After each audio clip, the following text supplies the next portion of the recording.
Hey guys, welcome back to Coaster Brothers. In today's video, we will be doing a review of Pantheon.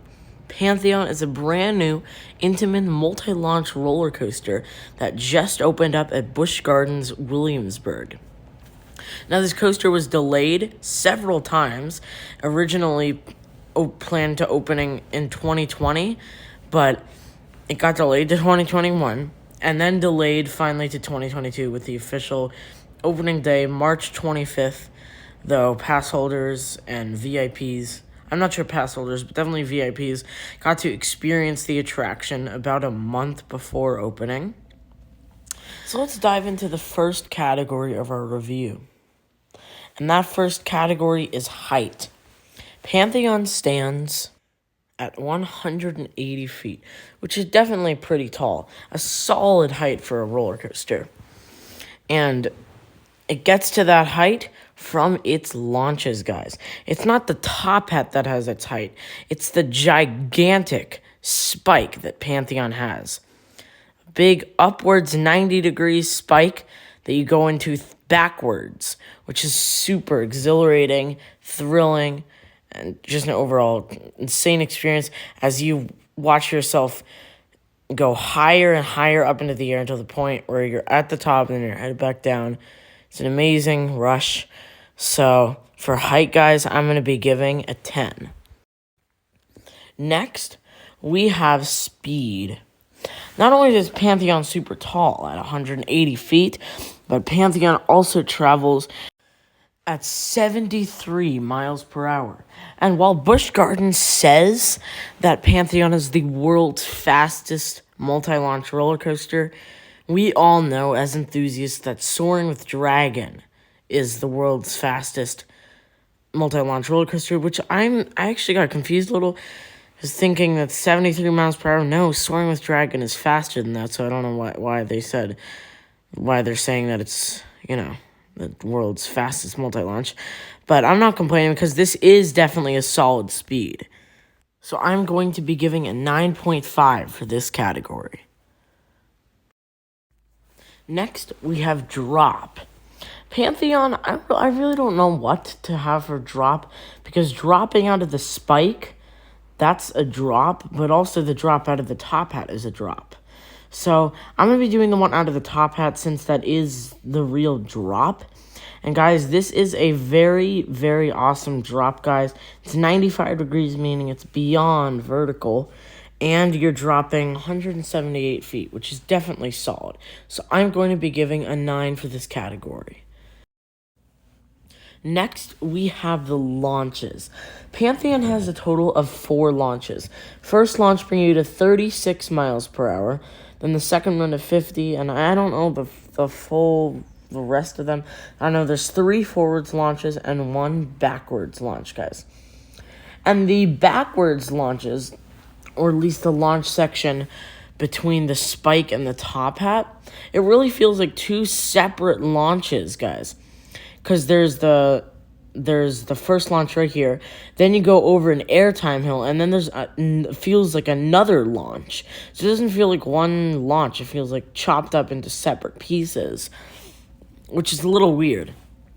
And the first launch is not forceful at all, but it's really the third and fourth launches that are the most forceful, especially the airtime you get, the insane ejector you get over that hill. But we'll talk about that in the next category. Overall, I think these launches are pretty good. Not the first one or the second one. Well, the second one's okay, but it's really the third and fourth launches that truly stand out on Pantheon.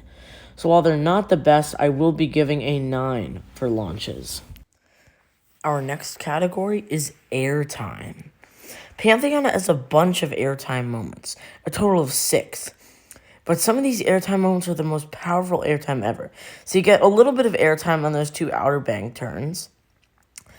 And then this is the true standout moment. Not this exact moment. So not here.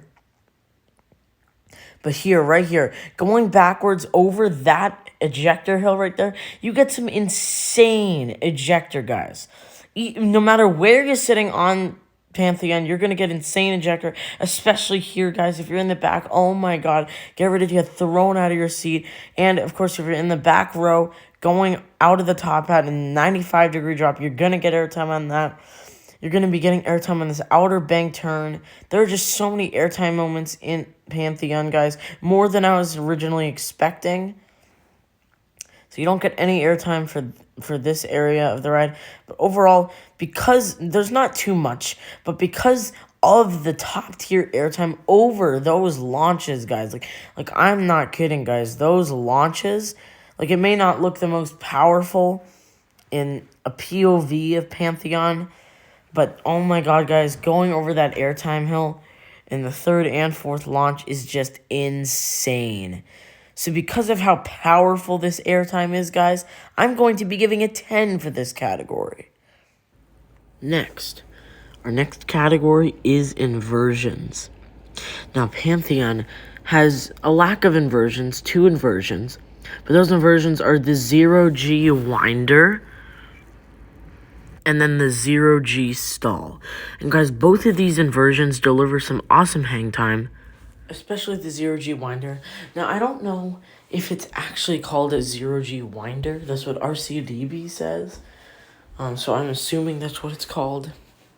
So we're just going to roll with that.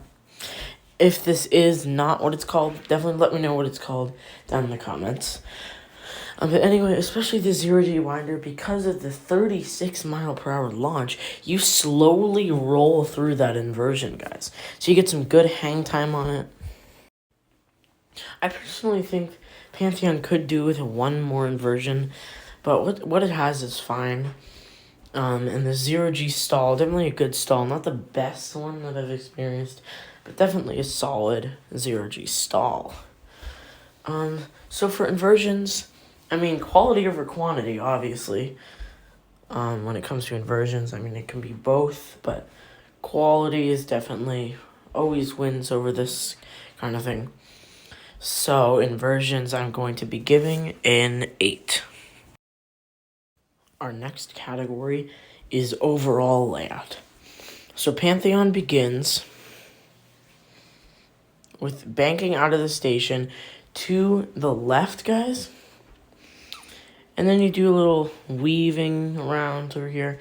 Then you go into the first launch, 36 miles per hour, through the 0G winder right here. Get some good hang time. Then you turn to the right, around, you go through 2 outer bank turns, small, and then you go into the second launch, and this is what I'm talking about, guys. You go over this airtime hill here, and then it feels like a third launch. Then you go up, rolling back from the top hat, nearly making it, but then rolling back. Then you get an insane pop of ejector over that hill, the third launch, and then you go up into the 180-foot spike. Go back down, insane ejector over that hill again, fourth launch and final launch, up and over the top hat, and you go 95 degrees, and you bank to the right, then you go into an outer bank turn, the big outer bank turn, then bank to the right again, then you go through the 0G stall, and then you get an insane head chopper moment. So let's skip back to that. You get an insane head chopper moment on that, guys. Let's just slow this down here. You get so close. I heard that it just made the clearance.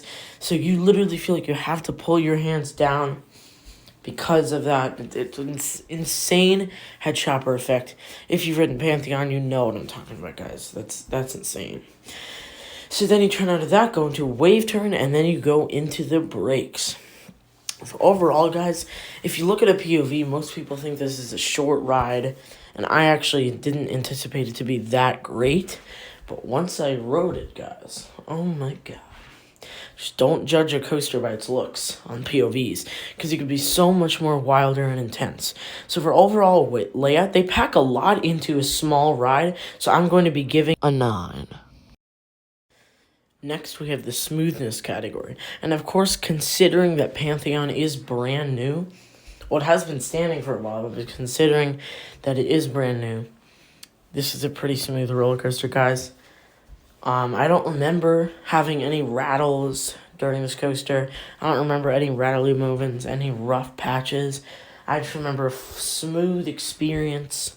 I mean, I'm sure there were a couple rough things. Like, for instance, during the LSM launches, it does feel a little rough there. Not like rough, but it doesn't feel like buttery smooth on those launches. But overall, I consider Pantheon a pretty smooth roller coaster. So for smoothness, guys, I'm going to be giving it a 10. Next, we're going to be talking about Restraints. Pantheon has one of my favorite restraints, and that is the Intamin, the modern-day Intamin multi-launch coaster trains. I love the seats. The seats are very comfortable. The restraints are very comfortable. The restraints allow a lot of room to get some airtime, guys. To be out of your seat during the whole ride, guys. And I like these restraints a lot. And even if you get stapled, it's not the end of the world. It's not like cutting off any circulation or anything. I honestly really like these restraints, and I love these trains. It has the same trains as Velocicoaster, which you can see me talking very highly of in a different review. But overall, these are some of my favorite roller coaster trains and restraints, so I'm going to be giving it 10. Now we're going to be talking about Pantheon's operations. Now, they can be both good and bad. See, I went to Busch Gardens Williamsburg last weekend for 2 days. For Friday, Pantheon's opening day, and then for Saturday. And both had completely different operations days. Friday, the operations were spectacular, guys. They were getting those trains out fast, at least from what I was experiencing the 9 times that I rode Pantheon that day. And they were getting those trains out fast. They weren't dilly-dallying like they were on Saturday. So overall, on Friday, they were getting their trains out pretty fast, 45 seconds to a minute, which is pretty good. And then on Saturday, they were taking a little longer, a minute to a minute and a half, which is not the end of the world, not the most terrible thing ever, but definitely not the best. Like, for instance, if you're seeing in this clip, there were some problems with someone's restraint in the front, or they were just taking a while, which was a little unfortunate, because I was ready to get on. So I honestly think the operations are pretty average on Pantheon, nothing to stand out or anything. So I'm going to be giving an 8. Now for our final category, that is theming. Now, Pantheon, I was expecting a little more theming than I saw. I know Pantheon is themed to 5, I think, Roman gods or whatever. Greek gods, Roman gods, whatever. So that is the theme on Pantheon, but they didn't do too well of a theme with that. Now, there's some hints at, like, Roman or Greek temples on the outside of the coaster, as well as some signs in the line on, like, these rocks that tell you a little bit about the gods. So, believe it or not, it's kind of Six Flags level theming. Of course, a little better than Six Flags, but still same level. And there's not a lot of, like, scenery or things to look at in line, because all of the plants and foliage that they have has not grown in yet around the Pantheon area, so that's a little bit unfortunate. So, unfortunately, guys, for this category, it could have been more, but I'm going to be giving a 4. So, our final score for Pantheon comes out to a 9, guys. Now, this isn't a perfect coaster, but many coasters aren't perfect. This is definitely, though, the new top attraction at Busch Gardens Williamsburg, and maybe even the top attraction in Virginia. This is an amazing roller coaster. It packs in a lot into one smaller layout with some good inversions, although they are minimal, and a lot of other great things.